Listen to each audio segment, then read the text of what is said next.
Sir ఇంక space అంటే almost zero గ్రావిటీయే గదా సార్. అవును.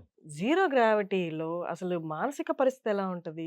శారీరకంగా ఎన్ని సమస్యలు ఎదుర్కొంటుంటారు సార్ మరిప్పుడక్కడ? అసలు స్పేస్‌లో జీరో గ్రావిటీ ఒకటే కాదండి. హ్మ్. స్పేస్ రేడియేషన్ అని ఒకటుంది. రేడియేషన్. అవును. ఆ! అంటే మనం ఈ ఒక్క మొబైల్ వాడుతూ ఉంటేనే, లేకపోతే ఏవైతే ఎలక్ట్రానిక్ గ్యాడ్జెట్స్ వాడుతుంటేనే దానివల్ల అయోనైజింగ్ రేడియేషన్ వస్తుంది. హ్మ్. జాగ్రత్తగా ఉండాలి. హ్మ్. చాలా ఇబ్బందులున్నాయి అని మేమెంతవరకంటే ఇప్పుడు కొంచెం దాని తాలూకా ఇంకా పరిశోధన పద్ధతిలో స్టేజ్‌లో ఉంది కానీ, హ్మ్. ఎక్కువ తలకు దగ్గర పెట్టుకొని, చెవుకు దగ్గర పెట్టుకొని మొబైల్ మాట్లాడుతూ ఉంటే బ్రెయిన్‌లో ట్యూమర్‌లు తయారవుతున్నాయని కూడా కొన్ని ఇవున్నాయి. మన దగ్గర ఇన్ఫర్మేషన్. సిగ్నల్స్ రేడియేషన్ ద్వారా. రేడియేషన్ వల్ల. ఎందుకంటే అయనైజింగ్ రేడియేషన్ అన్నది అలాంటిది. హ్మ్. ఇప్పుడు స్పేస్‌లో ఉన్న రేడియేషన్ అయనైజింగ్ రేడియేషన్. అంటే మరి అక్కడికెళ్ళిన వాళ్ళకి అంటే రేడియేషన్ అంటే ఎలా సార్? ఎక్కడి నుంచి వస్తది రేడియేషన్ ఇన్ ద ప్లానెట్స్‌లో ఉంటదా? ప్లానెట్‌లోనే అక్కడ 2 రకాల రేడియేషన్ ఉన్నాయి. ఓకే. ఒకటి సోలార్ పార్టికల్ ఈవెంట్ రేడియేషన్. అది హ్మ్. మహానుభావుడు సూర్యుడి నుంచి వస్తుంది. అక్కడ నుంచి ప్రోటాన్ బీమ్స్ హ్మ్. అంటే చాలా అత్యంత ప్రమాదకరమైనవి. రెండోది గెలాక్టిక్ కాస్మిక్ రేస్ అని. Cosmic race. అవి ఎక్కడి నుంచి వస్తాయి ఎక్కువగా? ఈ సూర్యుడు కాకుండా హ్మ్. మిగతా గెలాక్సీ నుంచి. మిగతా ప్లానెట్స్ నుండి. మిగతా ప్లానెట్స్. ఈ 2 కూడా చాలా ప్రమాదమైనవి. మైక్రోగ్రావిటీ ఎంత ఇబ్బందో రేడియేషన్ కూడా అలాంటి ఇబ్బంది. ఎందువరకంటే రేడియేషన్ వల్ల ఏంటి ప్రాబ్లము? ఇప్పుడు మాటకి హ్మ్, కణాల లోపల డీఎన్ఏ అని ఒకటుంటుంది. హ్మ్. డీఆక్సీ రిబోన్యూక్లిక్ యాసిడ్ అని. హ్మ్. ఏదైనా మనం మాట్లాడుతూ ఉంటే వాడి డీఎన్ఏ అలాంటిదిరా ఇంకేం మారడం అంటారు. అవును. అంటే ఏది మనిషి తాలూకా స్థితిగతులు, గుణగణాలు, రూపురేఖలు, ఆలోచన విధానం దానిని నిర్దేశించేటువంటి ఈ గొప్పగా ఇది డీఎన్ఏ. హ్మ్. డీఎన్ఏ మామూలుగా ప్రతి కణంలో ఉన్న శరీరంలో కేంద్ర బిందువు ఉంటుంది. న్యూక్లియస్ అని. హ్మ్. దాంట్లో ఉంటుంది. హ్మ్. కొంచెం మైటోకాండ్రియా అని ఉంటుంది. శ దాంట్లోనే మైటోకాండ్రియా అంటే పవర్ హౌస్. హ్మ్. అంటే వ్యక్తి పని చేయడానికి అంత ఉపయోగకరమైనటువంటి శక్తి అక్కడి నుంచి తయారవుతుంది. హ్మ్. ఇప్పుడు మనం కరెంట్ సప్లై ఏదైతే ట్రాన్స్‌ఫార్మర్ నుంచి ప్రతి విలేజ్‌కి అవుతుందో అదే మాదిరి. ఈ స్పేస్ రేడియేషన్ వల్ల డీఎన్ఏ ఏదైతే అవన్నీ చిన్న చిన్న ముక్కలైపోతుందట. మనిషి డీఎన్ఏ. మనిషి డీఎన్ఏ. ఎలా సార్? అంటే స్పేస్ రేడియేషన్ అంటే స్పేస్‌లో సెలెస్టియల్ బాడీస్ నుండి వచ్చే రేడియేషన్ ఆ రేడియేషన్ ఎఫెక్ట్ వల్ల మెదడులో కాకుండా రక్తంలోపు దాని తాలూకా ప్రభావం వచ్చి రక్తంలో గాని శరీరంలో ఎక్కడైతే కణాలు ఉన్నాయో నార్మల్‌గా కణాల లోపల ఉండాల్సినటువంటి డీఎన్ఏని ఛేదించేస్తుంది. ఛిద్రం చేసేస్తుంది. చిన్న చిన్న స్ట్రాండ్స్ లాగా రక్తంలో తేలాడుతూ ఉంటాయట. అది చాలా గొప్ప పరిశోధన. అమెరికన్ హార్ట్ అసోసియేషన్ వాళ్ళు చేశారు. అదేదో ఆషామాషీ మాట కాదు.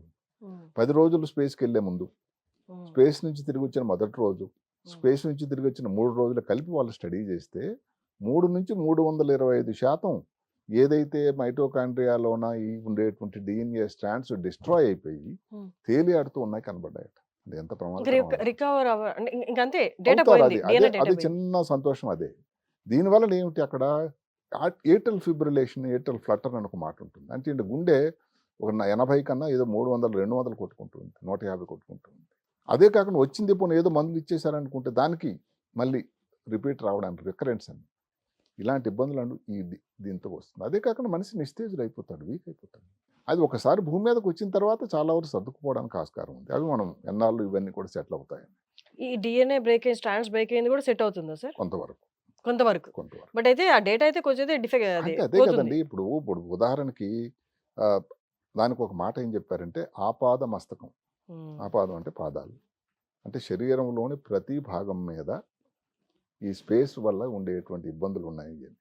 హ్మ్. పాదం నుంచి తల వరకు ఆపాద మస్తకం. కాళ్ళనుకోండి. హ్మ్. కాళ్ళలో ఏంటి కండరాలున్నాయి, బోన్స్ ఉన్నాయి. హ్మ్. మైక్రోగ్రావిటీ అక్కడ పనిచేస్తుంది. అక్కడ రేడియేషన్ కన్నా మైక్రోగ్రావిటీ.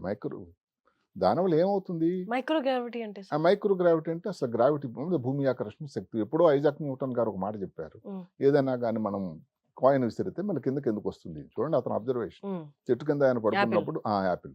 ఆయన ఏం చెప్పాడంటే ఎర్త్ మీద భూమి మీద మండలం మీద ఒక బలమైనటువంటి భూమి ఆకర్షణ శక్తి ఉంది. హ్మ్. దానివల్లే మనిషి నిలబడగలుగుతున్నాడు. స్పేస్‌లో మీరు చూస్తుంటే తేలియాడుతూ ఉంటారు వాళ్ళు. భూమి మీద కాళ్ళతో నిలబడలేరు. కాళ్ళకి పనే లేదు. దానివల్ల ఇబ్బంది కూడా. కాళ్ళలో ఉండాల్సినటువంటి రక్తం అంతా కూడా తల వైపు వెళ్ళిపోతుంది. అదే కాకుండా రక్తనాళాలు నిస్తేజం అయిపోయి 20% అది ఎంప్టీ అయిపోతాయి టోటల్. కండరాలు వీక్ అయిపోతూ ఉంటాయి. అందుకే వాళ్ళు ఇంటర్వ్యూలు ఇచ్చినప్పుడు ఆస్ట్రోనాట్స్ తిరిగొచ్చాక నిలబడలేకపోతుంటారు కదా సరే. అవును. ఇద్దరు కరెక్ట్. మనుషులు పట్టుకొనుంటారు. అవును. అందుకనే అది మనము చివరకొచ్చిన తర్వాత ఏంటి ఎలా దానికి అడ్జస్ట్‌మెంట్‌లు చేస్తారు కూడా ఉంది. హుహు. కండరాలు వీక్ అయిపోతాయి. సన్నంగా అయిపోతాయి. బోన్స్ ఏవైతే ఉన్న దానిలో ఉన్న కాల్షియం అన్నది హ్మ్. పూర్తిగా రిజాల్వ్ వెళ్ళిపోతూ ఉంటుంది లూజ్గా. ఆ కాల్షియం ఎక్కడి నుంచి రావాలి? మూత్రంలో. హ్మ్. నార్మల్ కంటే ఎక్కువ కాల్షియం రావడం వల్ల కిడ్నీస్లో స్టోన్స్, అలాగే గాల్ బ్లాడర్ కానీ వీటిలో కానీ స్టోన్స్. నెమ్మది మనం పైకి వెళ్ళినట్టయితే పొట్టలో చెప్పేటువంటి గాల్ బ్లాడర్, దాంట్లో స్టోన్స్. అదే కాకుండా మళ్ళీ అపెండిసైటిస్ లాంటి ఇబ్బందులు రావడానికి తిరిగొచ్చాక. అక్కడేమన్నా హెల్త్ అక్కడ ప్రాబ్లమ్స్ కూడా ఉన్నాయా సార్? వస్తుంది. అలాగే అక్కడ ఉండేవే మెయిన్గా ఇవన్నీ.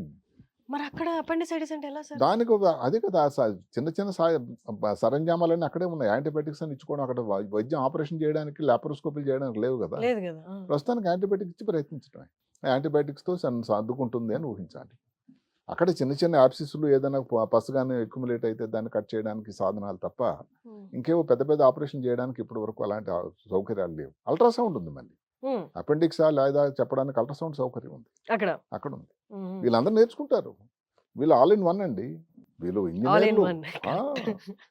ఇంజినీర్లు, స్పేస్ సైంటిస్టులు, హ్మ్. తర్వాత అన్ని రిపేర్లు చేసే వ్యక్తులు, యాహ్! డాక్టర్లు, డాక్టర్స్. రేడియాలజిస్టులు. హ్మ్. మరి ఎంతమంది ఉంటారు? వాళ్ళకి ఎంతమంది తీసుకెళ్ళగలరు అక్కడ?